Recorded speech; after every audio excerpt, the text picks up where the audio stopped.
Hello दोस्तों, 41 number question लिखता है प्री टेस्ट यूपीएससी के लिए। भारत के संदर्भ संसदीय शासन प्रणाली में निम्नलिखित में से कौन से सिद्धांत संस्थागत रूप से निहित है? तो मंत्रिमंडल के सदस्य संसद के प्रति सदस्य होते हैं, सही बात है। जब तक मंत्रियों को संसद का विश्वास प्राप्त रहता है तब तक वे अपने पद पर बने रहते हैं, ये सही है। क्योंकि भारतीय संविधान के अनुच्छेद 75 के अनुसार संघ सरकार के मंत्रिमंडल के सदस्य भारतीय संसद के सदस्य होते हैं। खंड ये 5 में दिया गया है। मंत्री अपनी पद तब तक धारण करते हैं जब तक संसद का उनमें विश्वास है। खंड 3 में दिया गया है। भारत का राष्ट्राध्यक्ष राष्ट्रपति होता है, जबकि मंत्रिमंडल का प्रमुख प्रधानमंत्री होता है। ये अनुच्छेद 74 में दिया गया, इसलिए इसका आंसर ए सही है। अब 42 में आइए। निम्नलिखित कथनों पर विचार कीजिए। ठीक है। केंद्र में मंत्रिपरिषद संसद के प्रति सामूहिक रूप से उत्तरदायी होते हैं, नहीं, गलत। संघीय मंत्री भारत के राष्ट्रपति के पश्चात-पर्यंत पद धारण करेंगे और विधि निर्माण हेतु प्रस्ताव के बारे में प्रधानमंत्री उपराष्ट्रपति को सूचित करेगा। क्योंकि मंत्रिपरिषद का सामूहिक उत्तरदायित्व लोकसभा के प्रति होता है, अतः व्यक्तिगत उत्तरदायित्व का प्रश्न ही नहीं उठता।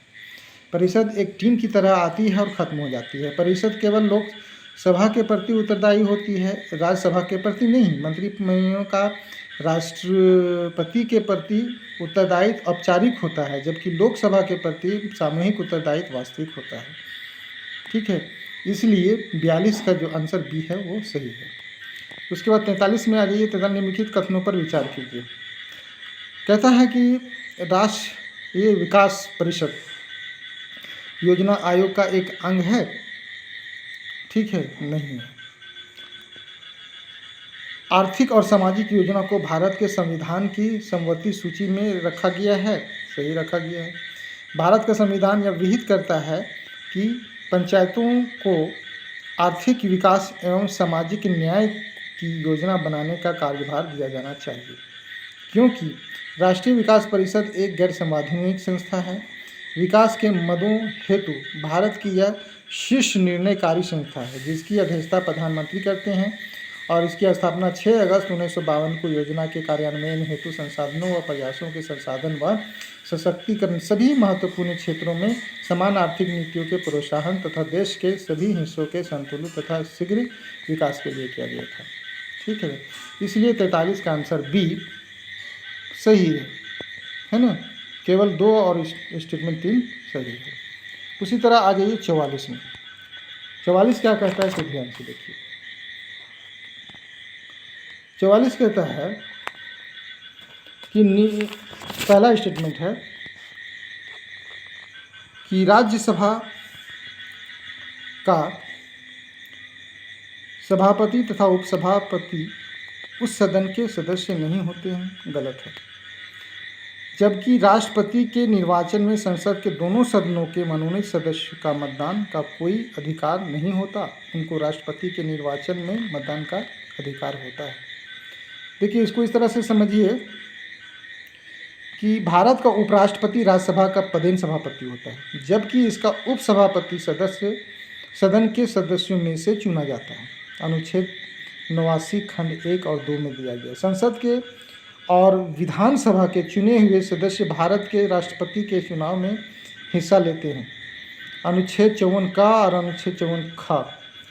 किंतु उपराष्ट्रपति का चुनाव संसद के दोनों सदनों के सदस्य मिलकर करते हैं। यह अनुच्छेद 66 खंड 1 में दिया गया।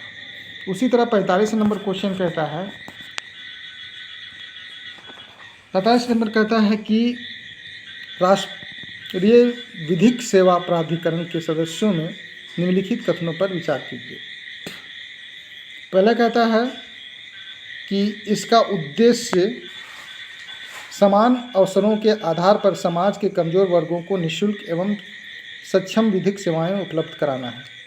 यह देश भर में विधिक कार्यक्रमों और योजनाओं को लागू करने के लिए राज्य विधिक सेवा प्राधिकरण को निर्देश जारी कराता है।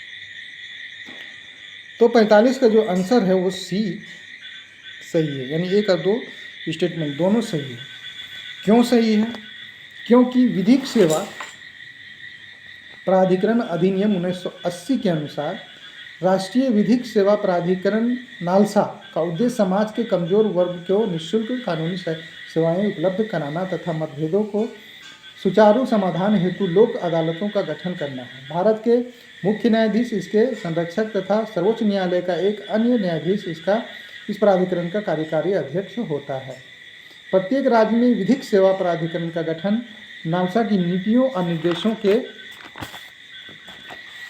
परिपालन तथा गरीबों को निःशुल्क कानूनी सेवा प्रदान करने और लोक अदालतों के गठन हेतु किया गया है। उसी तरह आ जाइए 46। क्वेश्चन नंबर 46 करता है, निम्नलिखित में से कौन राष्ट्रीय विकास परिषद का रचना करते हैं?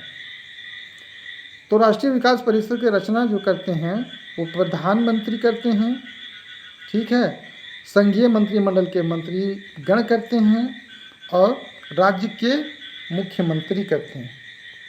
क्योंकि राष्ट्रीय विकास परिषद के प्रधानमंत्री, ठीक है, केंद्रीय मंत्रिमंडल के सदस्य, सभी राज्यों के मुख्यमंत्री, संघ शासित क्षेत्रों के प्रतिनिधि, आयोगों के सदस्य शामिल होते हैं। इसलिए इसका आंसर जो है 46 का, ठीक है, बी सही है।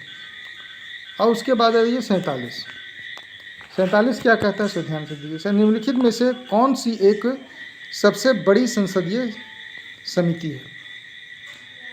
तो 47 का बी आंसर सही है, प्राक्कलन समिति। प्राक्कलन समिति इसलिए है क्योंकि 30 सदस्यीय समिति होती है प्राक्कलन समिति, जो कि भारत की सबसे बड़ी संसदीय समिति होती है। यह प्रत्येक वर्ष लोकसभा द्वारा अपने ही सदस्यों में से चुनी जाती है। उसी तरह 48 का डी आंसर सही है। भारत के संविधान की निम्नलिखित में से कौन सी एक अनुसूची में दल बदल विरोध विषयक उपलब्ध है? तो 48 का डी जो है 10वीं अनुसूची में, क्योंकि राज्य 10वीं अनुसूची को दल बदल विरोधी कानून के रूप में जाना जाता है, जिसे 1985 में राजीव गांधी सरकार ने संविधान में शामिल किया था और दल बदल कर किसी अन्य राजनीतिक दल में आने के आधार पर निर्वाचित सदस्यों की अयोग्यता को, ठीक है, प्रावधान निर्धारित किया था। इसलिए 48 का जो आंसर डी है वो सही है। अब 49 में चले आइए। 49 कहता है कि भारत में संविधान में अंतर्राष्ट्रीय शांति और सुरक्षा को अभिवृद्धि का कहाँ उल्लेख है? तो इसका उल्लेख जो है राज्य की नीति के निर्देशक तत्वों में उल्लेख है, क्योंकि राज्य के नीति निर्देशक सिद्धांत का अनुच्छेद, ठीक है, 51 यह सुनिश्चित करता है कि राज्य अंतर्राष्ट्रीय शांति व सुरक्षा को बढ़ाने और बनाए रखने, राष्ट्रों के मध्य सम्मानजनक संबंध, अंतर्राष्ट्रीय कानून और संधि दायित्वों के प्रति सम्मान के साथ ही मध्यस्थता द्वारा अंतर्राष्ट्रीय विवादों के निपटान के लिए प्रयास करेगा। उसी तरह 50 में चले आइए। 50 के तहत निम्नलिखित में से कौन सा मंत्रिमंडल सचिवालय का या के कार्य हैं? तो मंत्रिमंडल बैठकों के लिए कार्यसूची तैयार करना एक, और मंत्रिमंडल समितियों के लिए सचिवालयीय सहायता, ये दोनों काम है। इसलिए सी इसका आंसर सही है, क्योंकि मंत्रिमंडल की बैठकों के लिए, ठीक है, कार्यसूची तैयार करना इसका काम है मंत्रिमंडल सचिवालय के। दूसरा, विभिन्न अन्य मंत्रिमंडलीय समितियों के लिए सचिवालय सहायता उपलब्ध कराना काम है इसका। उसी तरह 51 में चलिए। 51 का था निम्नलिखित कथनों पर विचार कीजिए, ठीक है। तो 51 का पहला कथन है, जो राज्य की सत्ता के हित में व्यक्ति की स्वतंत्रता पर प्रभावकारी प्रतिबंध लगाती है, गलत है।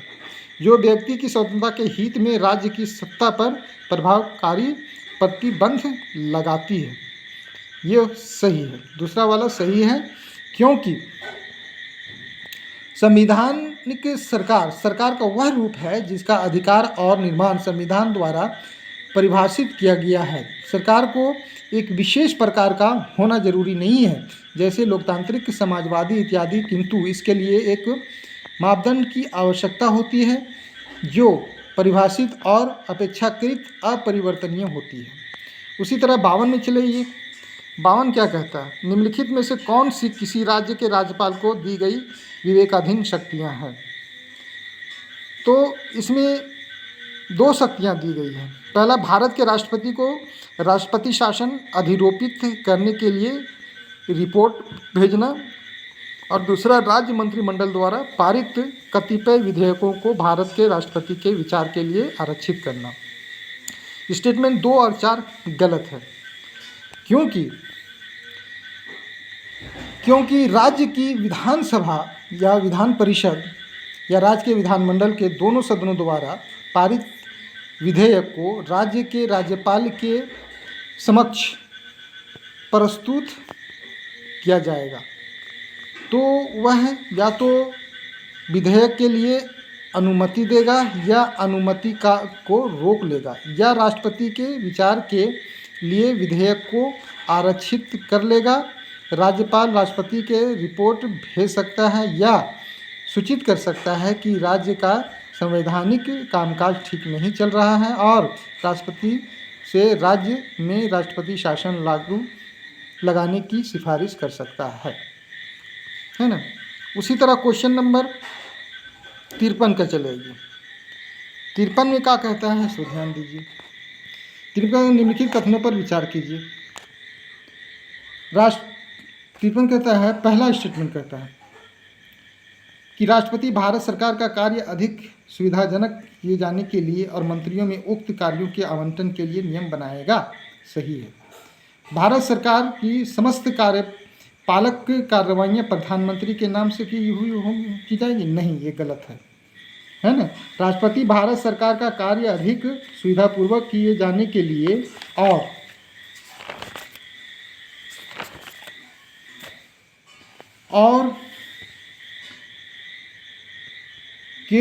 और मंत्रियों में उक्त कार्य के आवंटन के लिए नियम बनाएगा। भारत सरकार की समस्त कार्यपालक कार्रवाइयाँ भारत के राष्ट्रपति के नाम से कही जाएंगी।